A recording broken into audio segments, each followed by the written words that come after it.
I'm delighted to be delivering this masterclass from Turrbal country and Yagara country at UQ. I too would like to acknowledge the traditional owners and custodianship of these lands and pay my respects to their ancestors and descendants who continue cultural and spiritual connections to country. In preparing for this masterclass, it took me a moment to reflect upon a little bit of history relating to the development of the Triple P system and the important role that Western Australia has played in its emergence. It was the first place in the world that did a careful evaluation of Group Triple P. And I've got to say, over the years, there's just been fantastic support from both the Department of Health and the Department of Education in Western Australia. And this is being hosted by the Department of Education. I'd particularly like to acknowledge Robin Kincaid and, of course, Helen Basisto, Triple P State Coordinator. I'm going to address the issue of why parenting support in educational settings is so important. Now, if we take as a starting point a generally recognised influence on human development, and it's a sort of a statement like this: of all of the potentially modifiable risk and protective factors influencing human development, none are more important than the quality of parenting children receive over their lifetime. Now, we can look at this from the perspective of the early influences in terms of healthy brain development, the development of language and communication, and children's literacy skills. But you see from this diagram, there are a diverse range of developmental outcomes, many of which are vitally important to the functioning of schools and children's learning capacities. But because parenting has such a pervasive influence relating to other problems or other issues in addition to educational issues, it's just important to keep in mind what it is that we need to do to promote the capability of parents in influencing these various developmental outcomes in a positive, pro-social way. Now, in the article that we wrote on delivering evidence-based parenting support in educational settings, I wanted to bring the spotlight onto not only the developmental literature that shows that parenting influences children's learning and their experience at school, but also to highlight something else. And that something else is that parental self-regulation, their capacity to self-determine their own behaviour, is not only related to whether or not they can change their parenting, but it also relates to whether children benefit at all from parenting programs.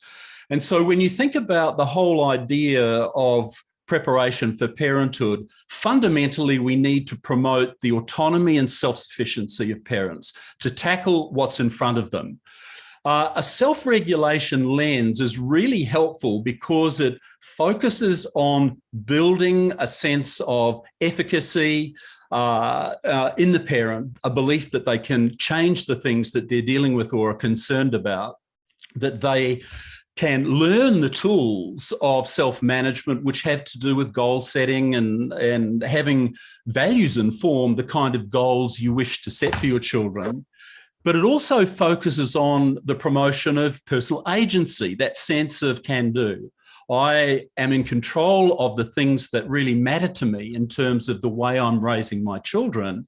But for a parenting program to have legs, it needs to promote future problem solving, so parents can apply what they're learning not just to the current children or the child that they might be concerned about or is transitioning to school or in school, but their siblings. And if we can do this in a way where parents get just enough support to enable them to make the changes they need, it's a formula for reducing the need for ongoing support in the long run, but it doesn't eliminate it. Now, there's a recent analysis that's just been conducted by a very capable doctoral student of mine, Tianyu Ma, who's looked at LSAC data across 3 waves of data collection and found something very interesting. And that is that the level of parental self-efficacy as measured in this longitudinal study that involved, the data here involves nearly 8,000 participants, is a significant predictor at age 8 and then again at age 10 of the quality of the teacher-parent relationship and also the quality of the teacher-student relationship at age both 8 and replicated again age 10. Now, that to me has some very important implications for the crucial importance of taking parental involvement, interest and engagement in children's schooling really seriously. Because the relationships teachers have with both parents and students are an important influencer in terms of the development of children's capability and their academic performance. So when we start thinking about the Triple P model as it's applied in an educational environment, it would be fair to say that most of the delivery of Triple P in educational settings have involved relatively light touch or low intensity interventions that have included in Western Australia an extensive use of the seminar programs, to a lesser extent the use of topic specific discussion groups, and some group Triple P, which is a sort of a level 4 more intensive intervention, and some use of the Triple P online system to support parents who've got more persistent and complex behavioural and emotional problems with children and much less involvement in level 5 or the enhanced Triple P intervention. Now, remember, the model that we're talking about here has 3 different variants. The 3 to 12 age group, the Stepping Stones program for parents of children with a disability, and Teen Triple P. I'm primarily going to be concentrating on parenting programs delivered in the primary school age group. But I do want to just focus for a moment on what we have learned about what's needed to scale a population level intervention. A colleague of ours, Trevor Mazzucchelli at Curtin University, and I have just written a paper in clinical child and adolescent psychology that's talking about the mechanisms of change that might explain whether a population-based parenting strategy actually works in shifting the needle on problems that we identify with children. And as you can see, there's a complex set of factors that are involved, even at the level of whether parents are aware of a program or get engaged with it. But many of these are modifiable and can be influenced by things we do to engage parents. Previously, people were felt that if they turned up to a parenting course, whether that be Triple P or anything else, that it would be an indication that they were a bad parent, or it would be a sign that they couldn't cope with their children at home. Whereas I think now people realise that actually this is a course, it makes them feel a bit more valued, it's something that is much more socially acceptable for them to go to. I think because particularly here in our local authority, Triple P is run all over the place, so it's much more common for parents to attend, and lots of different professionals refer people to attend the Triple P course. The point that's being made here is that if we can normalise participation so that it becomes routine, it's just an expected thing you do when your children transition to school. There's zero stigma associated with being involved. And even if you're not having difficulties with your children right now, it's an opportunity to refresh and to think about the parenting strategies that you're now using as your child is transitioning into school. What I like to think is that if we can offer programs which are open to everybody and say to them, this is something to help, this isn't something for bad parents, this is something that will help all parents, and I wish as a parent I'd have had the opportunity to do it myself. I think if we can go that way, I think we can reach more parents, and they don't see it as somebody saying, we're going to tell you how to bring your children up properly because you clearly don't know how. school leadership is crucial here. To the extent that principals of schools really get behind the idea of having a universal offer that's made available to all parents whose children are transitioning into school, and that it's accepted part of the school culture. Kids enroll in school, parents enroll in an evidence-based parenting program to support their children's education and schooling experience. Parents, if they don't want to do it for some reason, can opt out, but the expectation should be strong that participation is healthy and desirable. So if that is not occurring, there needs to be a much greater emphasis on social marketing to make sure that parents who've got lots of competing priorities, particularly in sort of post-COVID times, are engaged. Now, it is absolutely possible to fill a hall of parents, as this was in Cairns, for a Power of Positive Parenting seminar. But what we need to remind ourselves of, it's not just about pushing out marketing messages, it's creating an appetite. So parents themselves see the value of it. And they see the value of it because the benefit is made clear for children's learning. If we just focus on, managing ourselves as parents and dealing with, our own stress and so on, it's much less likely to engage many parents who are more likely to be attuned to child benefit than particular benefits for themselves. It's a good idea to share parent testimonials of the experience that parents have. But if we think about linking the offer to valued outcomes that parents of school-age children are really concerned about, which has a lot to do with their academic learning, their performance, but also their peer relationships, how they're getting on with their teachers, the kind of class they're in. There are a lot of things that parents are not concerned about so much, but are attuned to in terms of things that they would like as an outcome of the child attending school. We need to identify champions who can step up and really destigmatize this. The idea of just having a single delivery format, one way of doing things, it doesn't make sense. From a public health population perspective, schools have an absolutely unique role in accessing virtually all families in the community. This hasn't been possible since very early childhood, but the whole idea is that it can provide a context that, if it's well designed and carefully thought through, can accommodate quite diverse needs of different children, different parents, different family configurations, and different cultural contexts. But it needs to be highly attuned and responsive to the changing needs of parents. So, for example, post-COVID, there are lots of things that we're doing differently than we had done previously. And to be able to nimbly respond to the changing current contemporary concerns of families is important. And of course, the inclusivity of anyone in a parenting or caring role, particularly extended family and grandparents, their involvement in programs that are offered to other parents, I think is really important to see that is quite possible for them to be involved. Now, at this point, I'd like to start turning to some of the questions that have been sent to me as issues people wanted me to discuss in this masterclass. And let's do the first one. Hello, Matt. This is Ailsa Early. So your article starts with highlighting research about the significant benefits of interactive language in the early years. We know that parent and child interactive language has some lifestyle barriers negatively impacting on it, particularly relating to the use of technology and screens.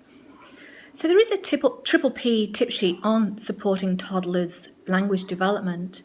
And I wonder if you see toddler language development as an area Triple P might develop further resources for. If so, why? And if not, why not? Thanks, Matt.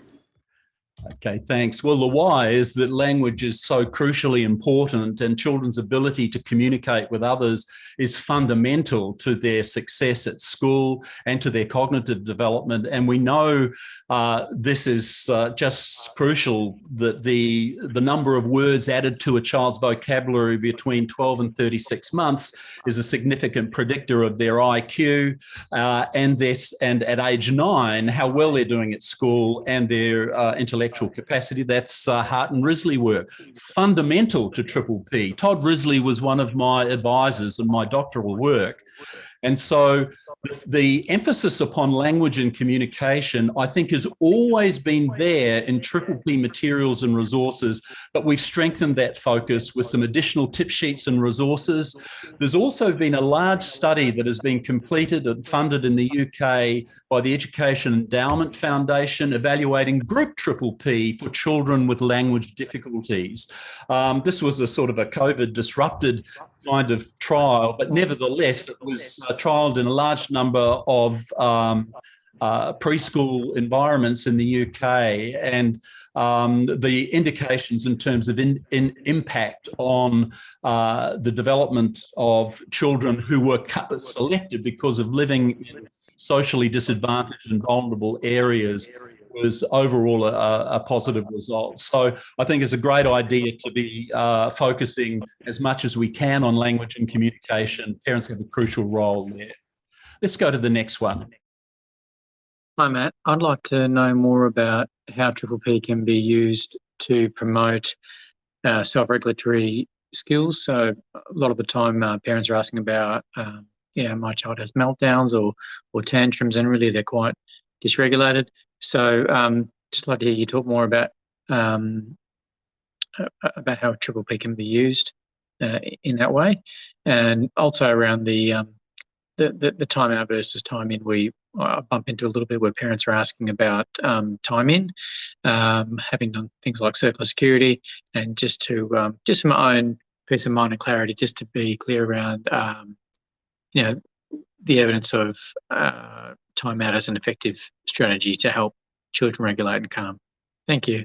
Okay, well, thank you for that question. I mean, this issue of concern around timeout has actually been there for a very long time. It's not just a recent thing that's occurred.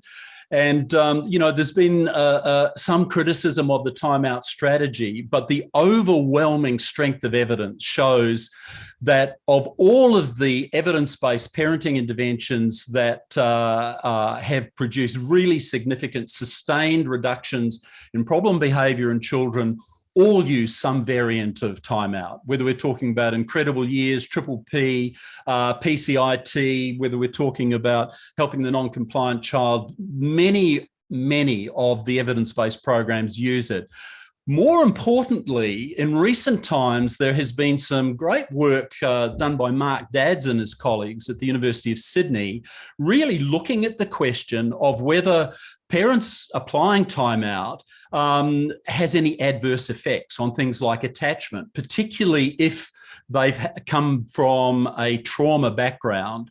Well, there's a recent study that has been conducted that has looked at parents who've had either a history of trauma or not had a history of trauma, who are going through the same parenting program. And in fact, the opposite was found. Those families with a trauma background, when timeout is used properly, which means in a caring, loving, supportive environment, was associated with better outcomes than, or marginally better outcomes than parents or children who did not have that trauma history. So a lot of the criticism is not supported by the actual evidence, and there is increasing evidence to show that programs like Triple P improve the parent-child relationship, because fundamentally we're talking about helping children learn the relational skills that enable them to get on well with others. It's interesting to also just examine this question sometimes from an attachment perspective.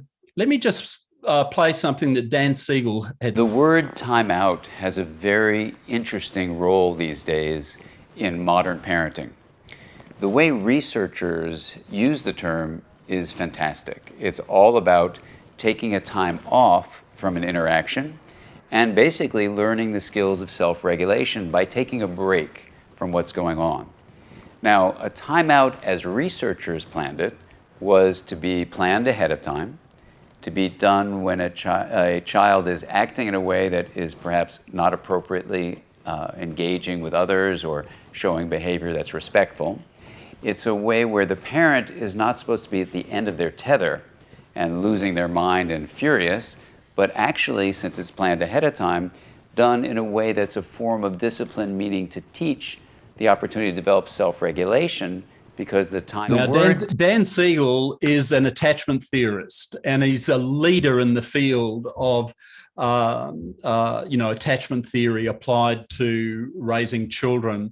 And that was his view after hearing how we do timeout in the Triple P environment. And so, when people go on about being a threat to the development of a secure, loving relationship with parents, there's very, very little evidence to support that view.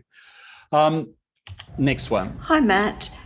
Just got a bit of a question in regards to the Triple P in Schools document.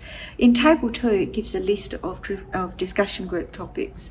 Some of those topics I'm not familiar with, and I am discussion group trained, and was wondering if those topics are available to practitioners. I'm particularly interested in the self-esteem topic that's in there.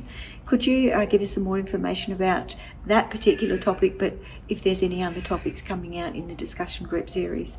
Thanks, Matt.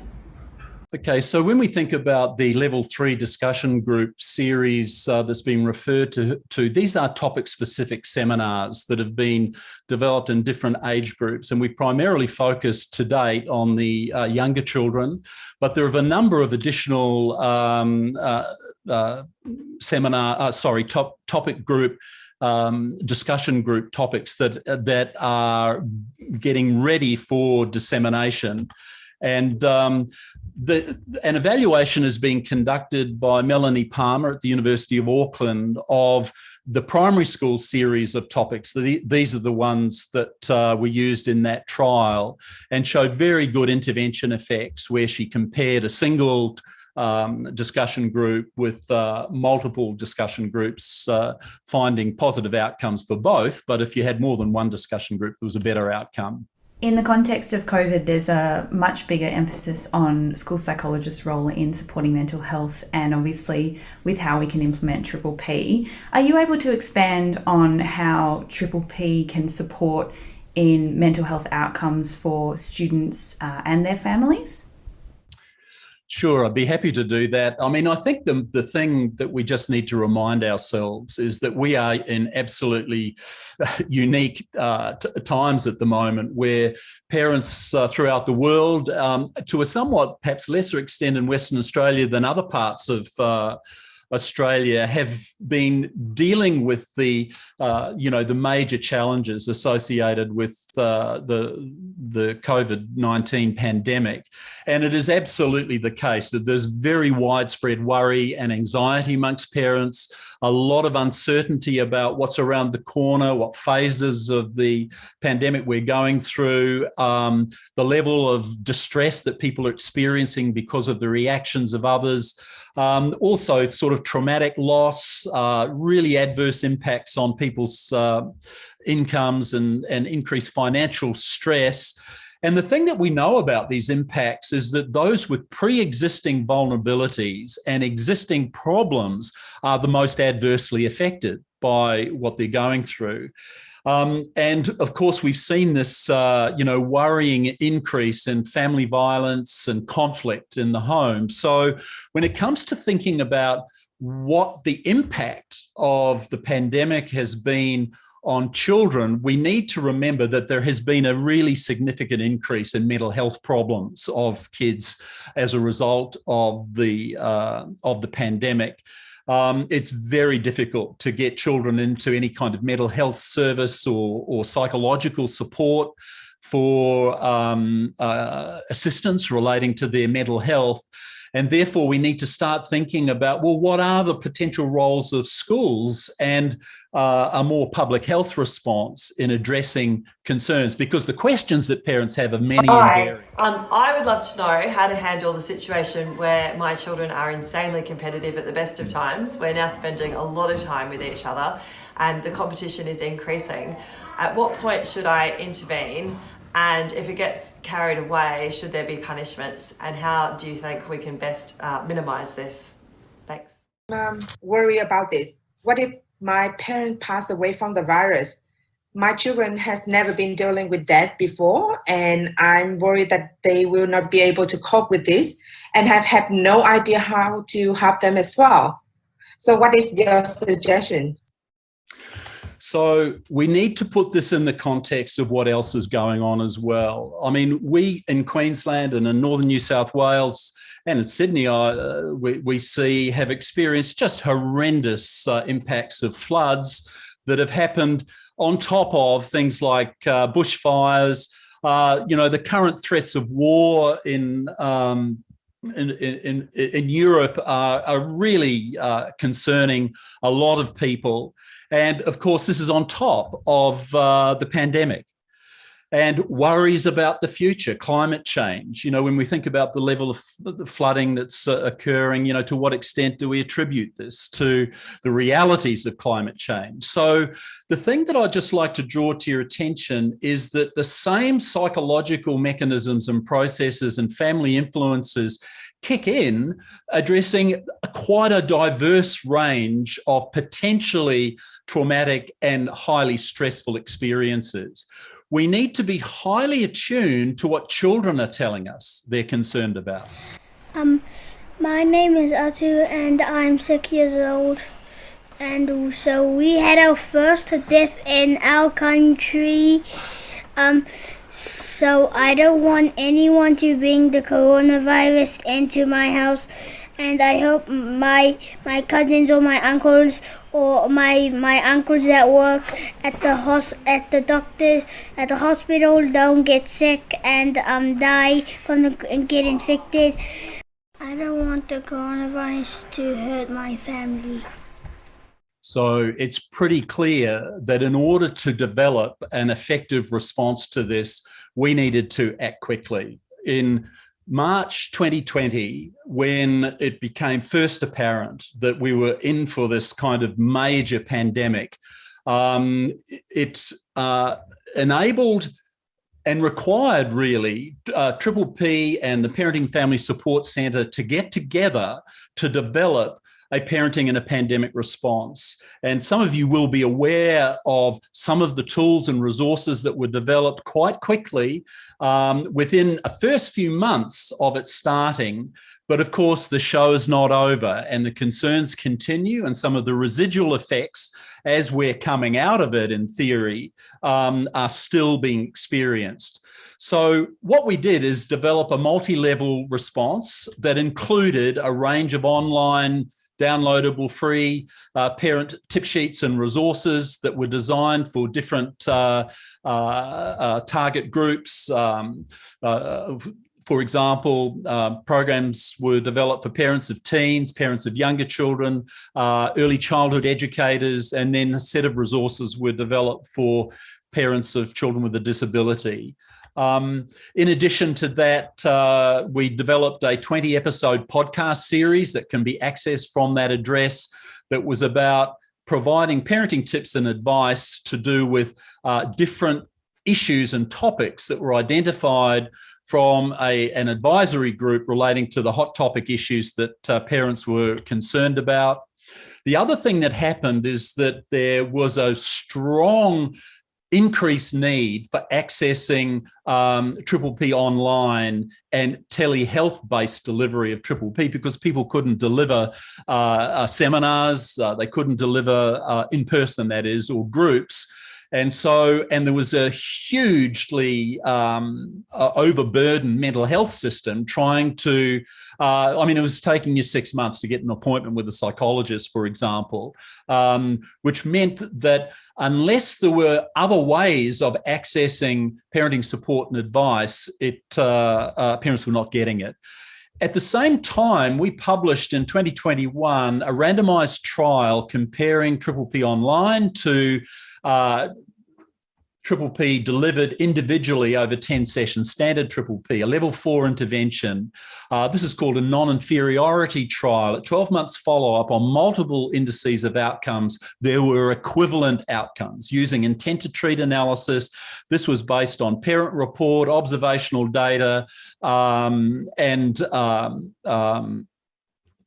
measures of child behaviour, parenting practices, and so on. So it was a strong trial.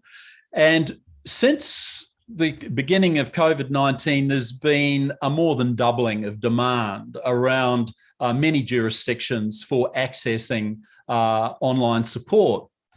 At the same time, we published a study that integrated the 7 controlled evaluations of Triple P Online and really identified that this intervention seemed to be helpful for many families. There were a positive impact on parenting practices, parenting confidence, and child behaviour outcomes. The number of modules that people complete is related to the extent of improvement that they report in their children. And the magic number, if you get to 4 sessions in an online program, you're likely to do just as well as you will if you complete the whole program. Pre-intervention levels predicted better outcomes. So the more severe problems were at the beginning, the greater the benefit. That's possibly because those families have more room to move in terms of movement from higher base rate levels. But sociodemographic variables were not significant predictors of either outcomes for children or program completion. This is not to suggest, however, because I know in schools in Western Australia, online codes are used, but in a supported environment with a practitioner assisting parents go through it to the extent that they need that. Now, that's a justified way of approaching it, particularly if there are any indications of base rate levels of depression or parental adjustment problems that are higher, that might indicate that parents have lesser self-regulatory capacity to do it on their own, and then having a supported way of doing it with the support of a practitioner is likely to improve outcomes. In addition to that, the seminar program for Fearless Triple P, I just mentioned earlier on, but over this COVID period, there's been a growth of new programs that are being released relating to internalising problems of children, particularly anxiety, but not just anxiety. And this is work that's been driven by Vanessa Cobham here. And so that's an important new addition. Also, there's work being done on the Fearless Triple P seminar, which was first trialled in Ireland. And these are outcomes from the first, 100-odd parents who participated in the seminar, looking at the effects of a 2-hour seminar focusing on teaching parents the skills of how to help their children learn to manage anxiety. And there's a Cohen's d effect size from pre to post of about 0.41, which is pretty good for a very brief intervention, and also a significant improvement in parenting practices. There's also data from Western Australia, courtesy of the Western Australian Department of Education, that Lisa Sutton pulled together for me, showing the same Fearless seminar series as very, very highly accepted by parents in Western Australia, which is really encouraging to see. And of the various skills that parents are learning, things like the opportunity to ask and answer questions within a program. This is talking about it as a seminar rather than as a discussion group, but basically showing that these brief interventions, parents see that as a very valuable thing, and most of the skill areas they're being introduced to are highly valued. Let's move to the next one. Hi Matt, I'm wondering if you can expand a little on the companion programs for teachers and educators that align with the Triple P principles. We know a little about the Positive Early Childhood Education program in WA, but we've not heard of the Alliance for Parents and Teachers. Thanks. Helen was asking me to just share with you a little bit about the new programs, the complementary programs that have been developed to support the educational journeys of children. And of course, the PEACE program was developed as an early childhood and care intervention based on the principles that high quality early childhood education and care are really related to the promotion of a range of developmental capabilities that the early childhood experience is so critically related to. Now, in the development of this resource, essentially PEACE, the PEACE program, was a set of positive childcare and education strategies based on Triple P principles that early childhood educators could use in their care settings or their educational environments. And a training model was developed, and also a mentoring and coaching system for introducing educators to the program. Essentially, in the initial development of it, there was a training of coaches who did a 2-day training around the content that was covered in the program, and provided support for them learning consultation skills to support staff in their centres. The staff went through a 4-module online program covering the positive strategies, and then participated in 2 to 4 practice sessions with feedback from the coach to learn the skills. The initial pilot evaluation by Shauna Lee from Canada showed a significant reduction in total problem SDQ scores in those centres where staff had done the PEACE program. And at this point, I'll just pass over to Lisa Studman, who can just briefly mention to you about the findings from in Western Australia with the use of this program. Lisa, over to you. Thanks, Matt. I don't think you can see me, but I'm sure you can hear me. So I do need to acknowledge Helen for pulling this data together. Helen was instrumental in setting up this trial of a PEACE trial in a couple of our Kindy Link centres.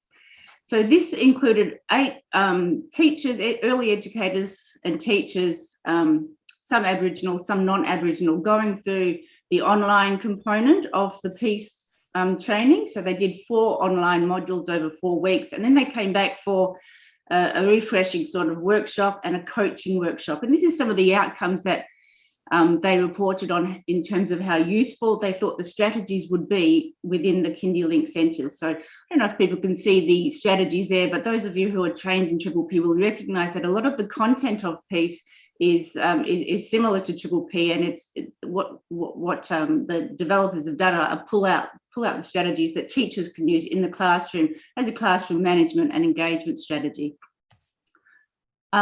And this is how confident how confident people reported after that workshop and after doing the training about how confident they would be to use these strategies in the classroom. Keeping in mind that the challenge here in the Kindy Link centres, because they're play-based sort of parent and child 3-hour sessions, the early educators, their challenge was to model these strategies to the parents without actually doing them or using them with the kids themselves. So that was some of the discussions that they had. Since this trial, we have been, Triple P International has been, we successfully responded to a request from the Department for Evidence-Based Programs to support early educators and teachers. And so the PEACE program now is being listed on the panel for the provision of professional learning programs. So principals can access a suite of PEACE modules and piece together whether, how they'd like to implement it in their schools, and there's funding available for that. Right. Thank you, Lisa. And moving on to the other program, which is the Alliance of Parents and Teachers program. This is about partnerships between parents and schools to promote children's education and learning. And the reason that this program was developed is that there is quite a growing level of evidence showing that this is an area that teachers themselves are reporting considerable challenges and difficulties with. That is their relationship and communication with parents. And that a survey that we conducted in Queensland that was led by Grace Kirby as part of her doctoral work and involved Julie Hodges and myself, disturbingly really showed in about 700 teachers that there was a very high level of concern reported by teachers who found interactions with parents emotionally demanding, made them feel anxious, impacted upon their enjoyment of teaching, and indeed were related to thoughts of leaving the profession. And so we thought this was significantly important enough to now begin work on a program that is called the Alliance of Parents and Teachers, and there are two versions. One is a 4 by 15-minute interactive modules for flexible delivery that targets parents in making a transition to school, and it's about the way in which they communicate with the school relating to their concerns and interests and needs with respect to their children's learning. And there is a reciprocal workshop for teachers that focuses upon focuses upon the skills that teachers need in order to more successfully engage with parents. And this is a brief overview of some of the content that is covered in those modules.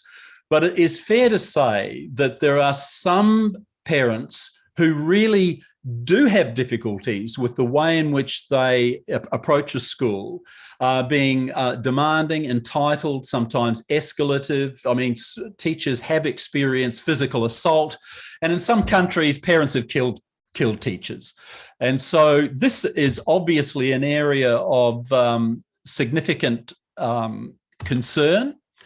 And so this is the program we're working on at the moment. It's not going to be available for a while, other than for feasibility trialling once the intervention is developed. Now, in the last few minutes, I just want to give you a little bit of a heads up of what's new and what's evolving. We had our 25th anniversary celebration in the Parenting and Family Support Centre at UQ, and we launched a new strategic plan. And this strategic plan really has, it's a 10-point plan, but it highlights the future directions that we're heading in. And I'll just give you a couple of little examples to give you a sense of some of the things that may be most relevant to schools. One of the things has been the recognition that parents influence children's physical activity and their involvement and enjoyment of sport, because schools are a crucial environment, particularly in high schools when children are involved in organised team sports. We've been working and just released a new report with the NRL focusing upon how to strengthen parent involvement.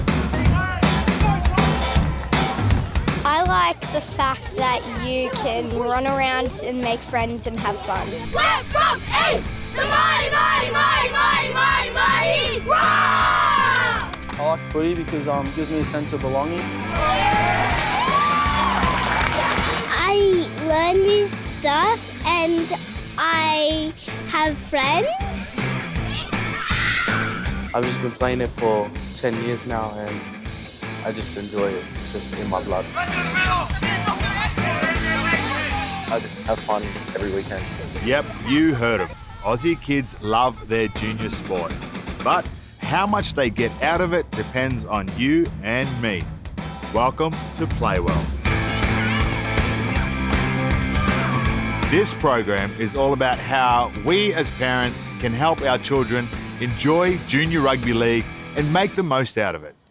There's plenty of positive stuff they can get out of the experience. But hey, don't take my word for it.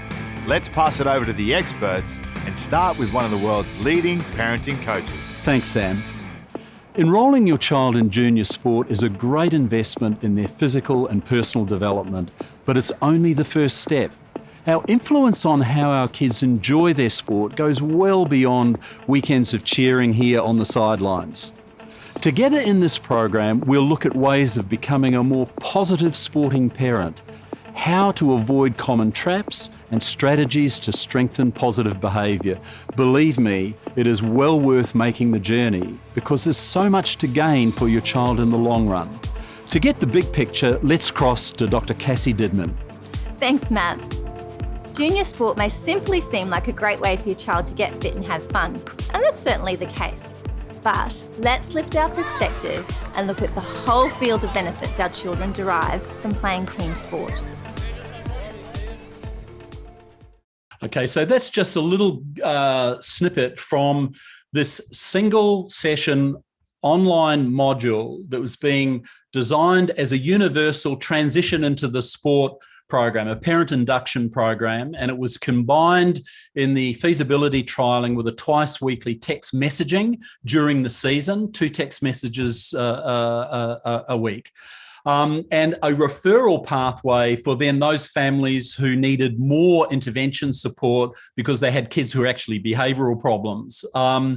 What the pilot findings for this have shown is that a single brief intervention like this had a significant increase in parental involvement, and a Cohen's D effect size is approaching a medium effect size on active positive parent involvement and reduced negative parent involvement. And interestingly, there was a significant overall decline in parents doing the program in terms of their coercive parenting practices and very high levels of satisfaction.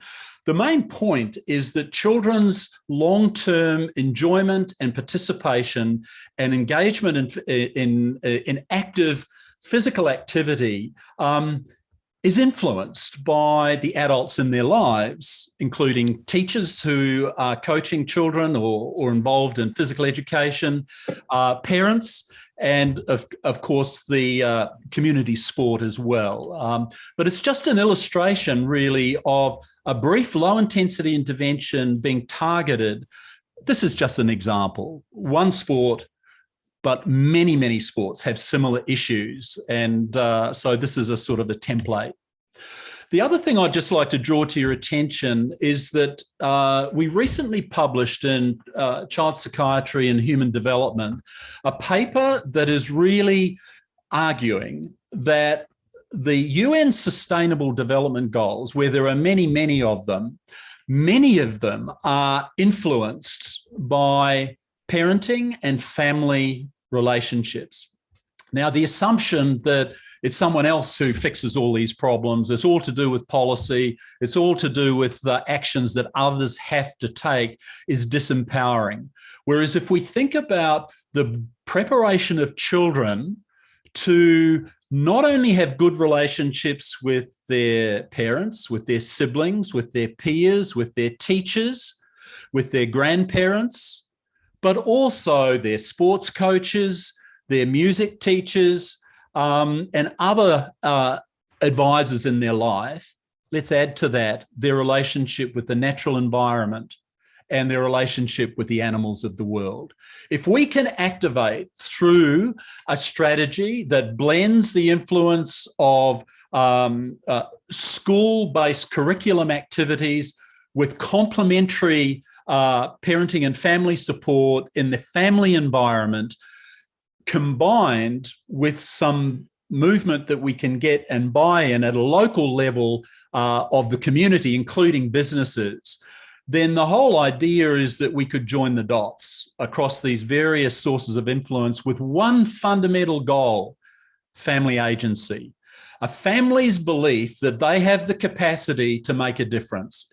If you don't see yourself as having any role to play, even the best laid government policies are not going to get us too far unless we've got a population that we're taking with us. So where we're up to with this work is that we're seeking funding support to do this as an online intervention with tools for schools, for families, and for communities.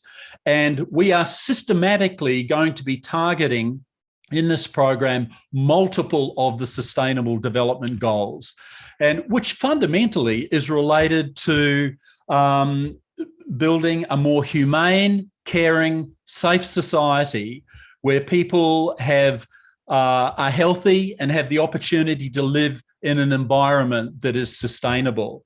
And if we don't involve kids in this process, and if we don't assist their parents develop the skills they need to become really conscious of what it is that they can do, I don't think we're going to shift the needle on these problems, because we're not going to have a population who are with us. Finally, let me just draw to your attention, building an evidence base for a program like Triple P has taken time. It started with my PhD way back in the late 70s, and I graduated in 1981. But what you see plotted here is the growth over time since we started disseminating the program in the evidence supporting Triple P. So there's actually been 725 papers that have been written. There have been 360 conceptual theoretical papers, but 365 evaluation studies, including 179 randomized trials. There have been 75 service-based evaluations. The number of papers that have involved non-developers, in other words, someone other than our team, has increased now to over half, up to 61%. And that we've got nearly 1,500 researchers involved in this work across 481 academic institutions, as I said, in 37 countries. Now, the point is that an evidence-based parenting strategy needs to continually evolve. It needs to be modernised, refreshed, updated, and the need for evidence never stops. Now, what I'd like you to just watch out for, because this is something that's going to be really exciting. In June 2023, a new organisation that has been established called PAFRA, which is the Parenting and Family Research Alliance, in Australia, has brought together all of the evidence-based programs to work together to promote evidence-based parenting support at a population level. We are hosting the first World or International Congress on Evidence-Based Parenting Support, and we'd love to have lots of participation from folk in Western Australia. And this is a great opportunity to profile some of the work and activity that has been going on in Western Australia for many years, where I know the commitment to evidence-based parenting support is really strong. My take-homes are these. Schools that provide evidence-based parenting support are likely to have better student outcomes. Look, I think it's a mistake for us to just concentrate our parenting efforts on the first 1,000 days of life. Every consecutive 1,000 days of life is important in the long-term life trajectories of children and young people. And the influence of parenting does not stop when kids leave home. I'm a grandparent now. My kids are in their 40s. I've got 5 grandchildren, and we're still actively parenting. And I think we should just wait a moment before we judge how well we're doing with our parenting until our kids have had their first midlife crisis. Schools provide a really valuable setting for engaging parents in evidence-based parenting support. Without schools, I would say this, without schools being actively involved, we are not going to be successful in shifting the needle at a population level for things like serious behavioural and emotional problems and the abuse of children. And so what I'd like to end with is just a moment for you to reflect on what ideas, if any, made sense to you today. And I'd encourage you to write them down. What changes, if any, do you think you would like to make to your practice as a result of any of the insights that you've derived from today? When you leave this, share your idea with a colleague, a trusted colleague that whose opinion you respect.